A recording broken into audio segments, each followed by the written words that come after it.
Hello. Confucius once said, "Success depends upon previous preparation, and without such preparation, there is sure to be failure." I don't exactly know what he meant by this, but at its core, I'm absolutely sure that this quote refers to auto-battlers. After all, the game does all the fighting on its own, but the preparation and strategy leading up to each fight is surely one's own. Truly, he was ahead of his time. Auto-battlers have been on the rise ever since Riot Games made the groundbreaking discovery that you don't actually need to have a good game in order to sell a product. You just have to have a good minigame that's tangentially related. From there, everyone seems to have tried their hand at the auto-battling genre, whether it's its own entire game, Hearthstone pretending that it's fun again, or even a Dota 2 mod that blatantly ripped off TFT 6 months prior. Can you believe that they would do something like that? But while I've fallen in and out of auto chess, TFT, and Battlegrounds, a new auto battler reared its head from early access this year, and I've been hooked ever since. Well, except that one time. Don't worry, we'll talk about that later. Welcome to the Bazaar, my friend. It's a wild place.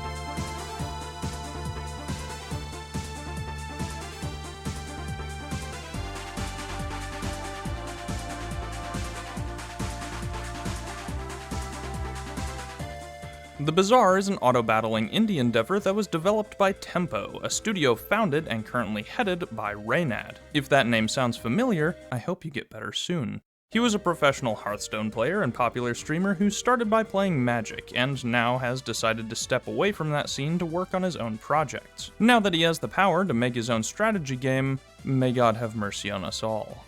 Honestly, the best selling point of this game is that spending money on it doesn't support Blizzard. The game just entered its official release and Season 2 just dropped, but I've been playing since the closed beta, with items and abilities being tweaked or totally changed with every patch on basically a weekly basis. You might notice some things in this video that aren't accurate to the current game, or maybe even accurate to other parts of the video. So be prepared for that. And balance patches are still streaming out often, so don't be surprised if things change after this video releases as well. With that out of the way, maybe I should finally talk to you about how to actually play the game. Every run of the Bazaar starts with your character. There are 4 in the game right now, with a 5th and 6th confirmed, though we don't have a release date on either one yet. These are Vanessa, a pirate captain who loves the high seas almost as much as she loves critting you for half your health bar at the start of each fight. Pygmalion, a giant hogman who hoards gold and focuses on his investments to make himself unkillable. Dooley, an invention with an arsenal of robotic friends to help him overcharge his items and also light you on fire. And Mac, an alchemist who uses his magic and potions to transform his board into better tools and scale over time. All of them are incredibly unique, with a variety of playstyles that have clear strengths and weaknesses. Whichever character you pick decides what items you can find in the game. You can technically get any item on any hero, but only through rare events and only with a lot of luck. Since each character's items are balanced around their specific builds, getting certain items that aren't meant for you can often break your build entirely. Items are the name of the game, or at least it would be if it wasn't called the Bazaar. Thank you. I'll be here all week. You have space for up to 10 items on your board, though some items will take up more slots. Medium items take 2, and large items take 3. And those items all do something.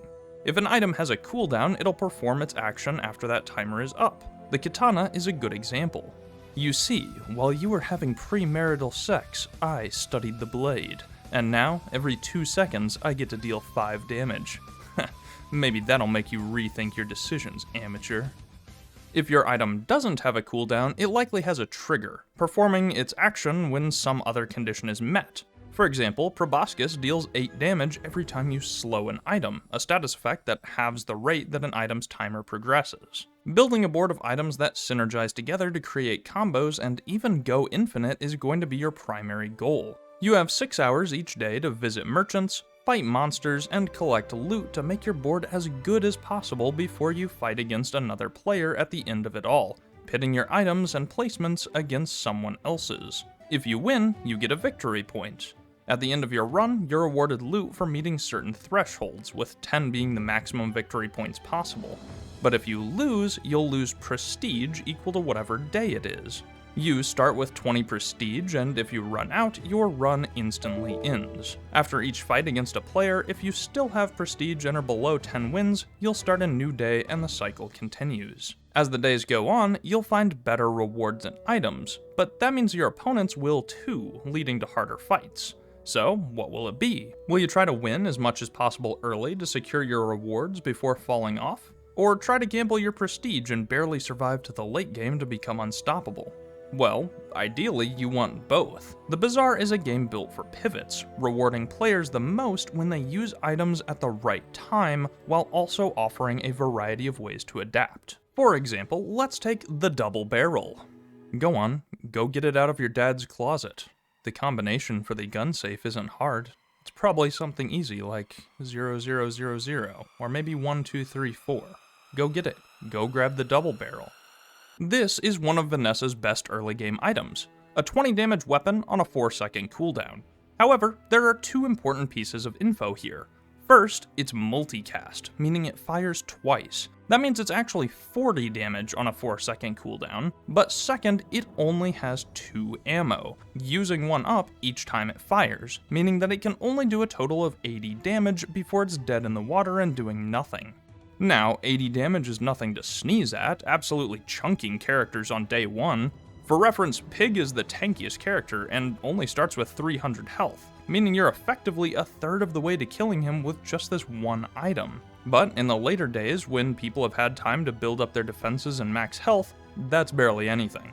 Now you've got a few options to make this work. First, you could build up that damage. Use events and items to continuously raise the damage it deals and keep up with the scaling health. You could even get some items to reload it, meaning you've got more shots and therefore even more damage. Or second, you could use it to power the rest of your build. If you find an item like Cannonade or Trebuchet, my beloved, every weapon use will charge them, instantly advancing their timers by 2 seconds. Since Double Barrel has multicast, it counts as 2 attacks, and therefore you're advancing your larger, heavier weapons by a staggering 4 seconds every time it fires. And if you heard all that and something in your brain went, "Oh, I get it," then you should absolutely try the Bazaar, because the whole fucking game is like that.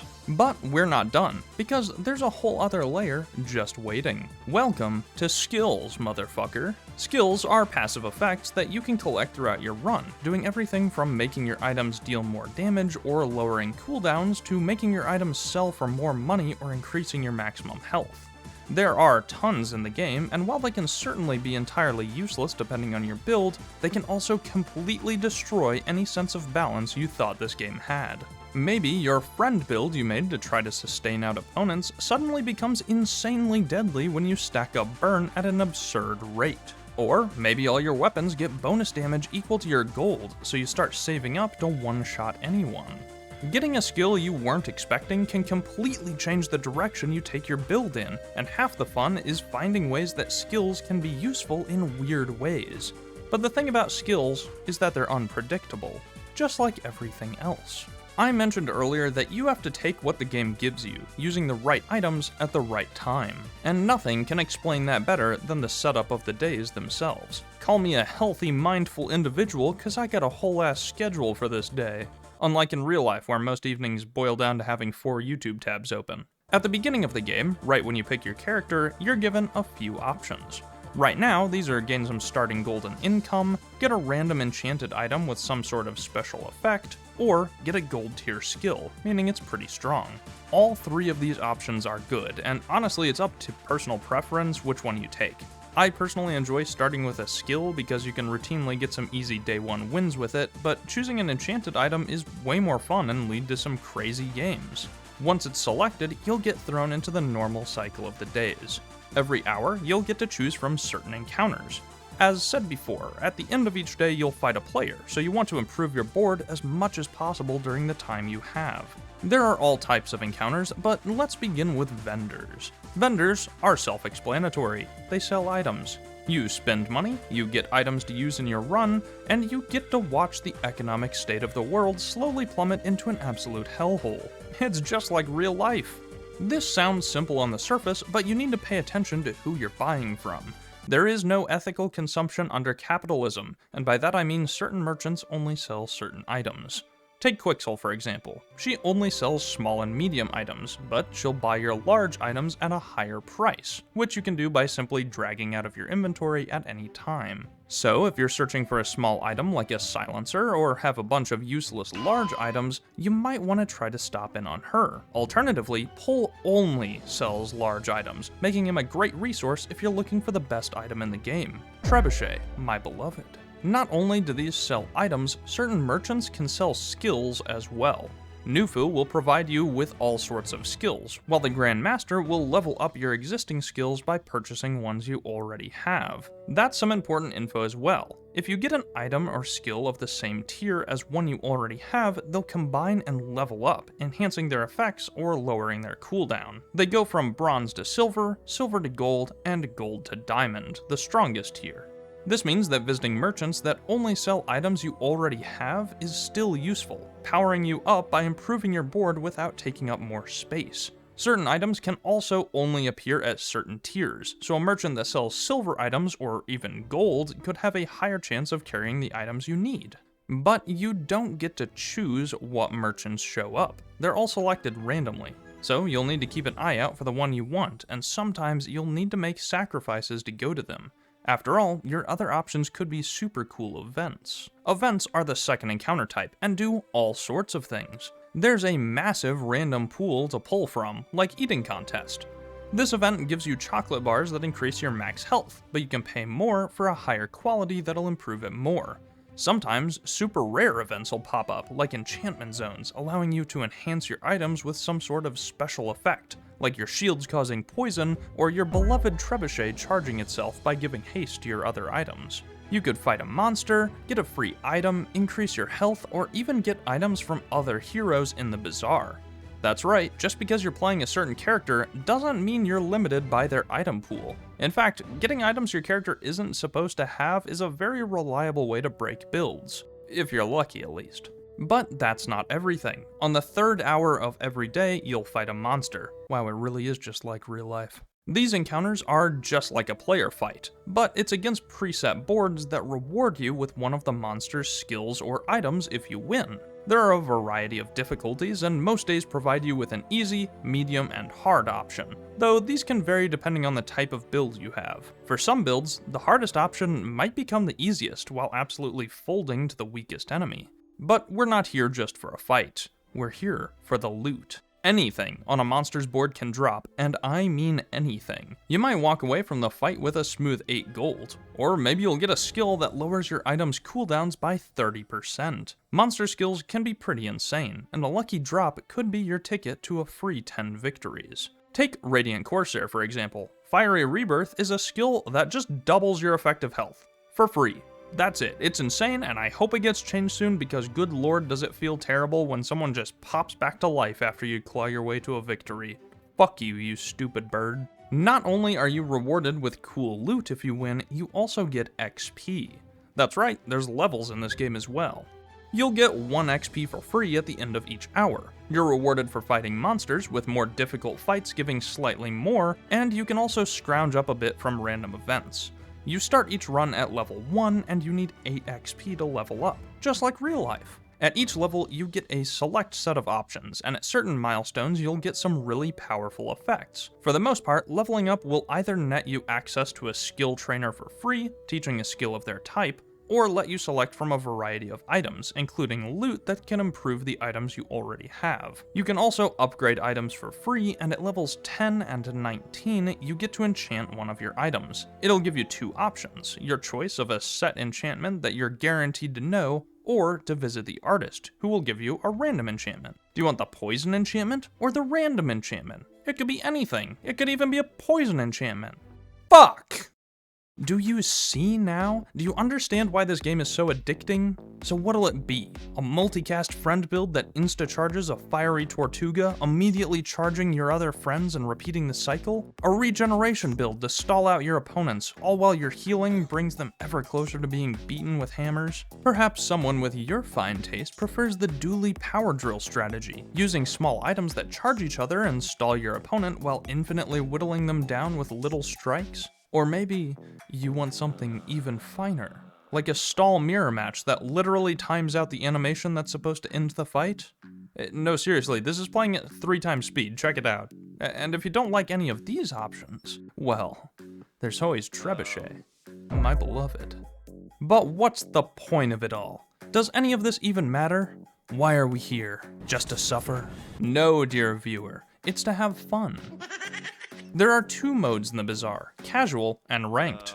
Casual games are completely free, letting you practice builds or complete missions to get that sweet, sweet Battle Pass XP. On the other hand, there's ranked, where you gotta lock the fuck in. You only get to play ranked once a day for free, and otherwise you need to pay with in-game currency or use a ranked voucher, which you can get from the Battle Pass. While casual won't give you anything except mission progress, ranked is a whole different beast. You've got thresholds for loot at 4, 7, and 10 victory points, and each one will reward you with a chest. You can also get chests from the Battle Pass, but this is what it's all about.